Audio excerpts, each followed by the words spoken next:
નમસ્કાર મિત્રો, 24 બ્રેકિંગમાં આપનું હાર્દિક સ્વાગત છે।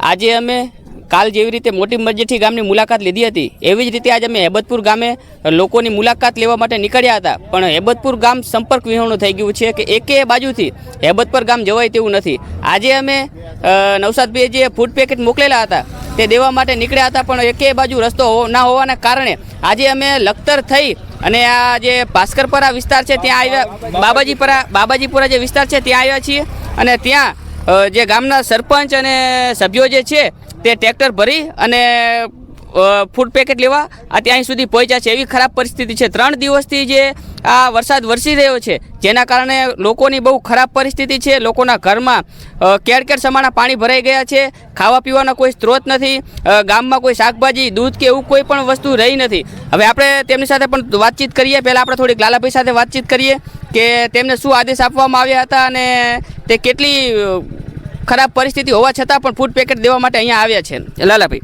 અમારી જોડે કાલના અમે ફૂડ પેકેટ બનાવીને અમને માહિતી મળી હતી કે હેબતપુર ગામે સંપર્ક વિહોણું ગામ છે, ત્યાં બહુ જ કપરી પરિસ્થિતિમાં લોકો જીવી રહ્યા છે।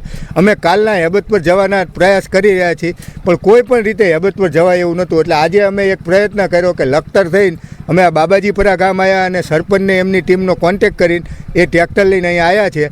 અમે તેમની મુલાકાત કરી અને અમે જે ફૂડ પેકેટ લઈને આવ્યા હતા એ સરપંચને આપ્યા છે અને સરપંચ હવે ગામમાં જઈને એ ફૂડ પેકેટનું વિતરણ કરશે। 2-3 દિવસથી ત્યાં ખૂબ ખરાબ પરિસ્થિતિમાં ગામ લોકો જીવી રહ્યા છે। તંત્ર કોઈ પણ રીતે તેમની મદદે આવ્યું નથી, તો જલ્દીથી જલ્દી તંત્ર તેમની મદદ કરે અને ગામ લોકોને વારે આવે। 3 દિવસથી તેમની ખૂબ જ કપરી પરિસ્થિતિ છે।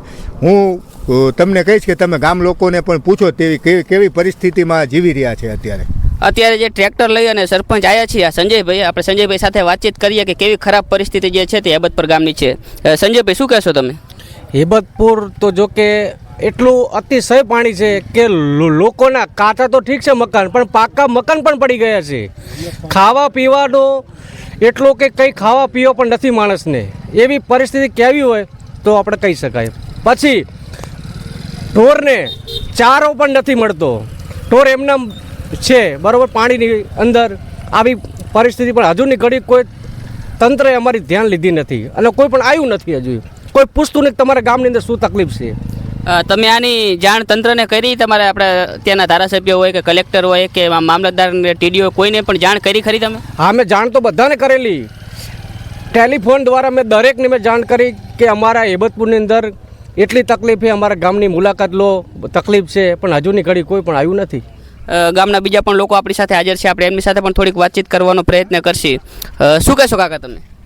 શું કહેવાય, ગામમાં તો બહુ પાણી આવી ગયું છે, કેડ સાથે સાથે સામું તો ઘરમાં ભર્યું છે અને ગામમાં બકાલું કે કંઈ ખાવા પીવાનું કંઈ છે જ નહીં, એમ કેવું તો જો દર્શક મિત્રો આટલી બધી ખરાબ પરિસ્થિતિ છે હેબતપુર ગામની, તો તંત્રને આપણે રિક્વેસ્ટ કરીએ કે વહેલીથી વહેલી તકે જે હેબતપુર ગામનો સંપર્ક કરી અને એમને જરૂરી સુવિધાઓ પૂરી પાડવામાં આવે।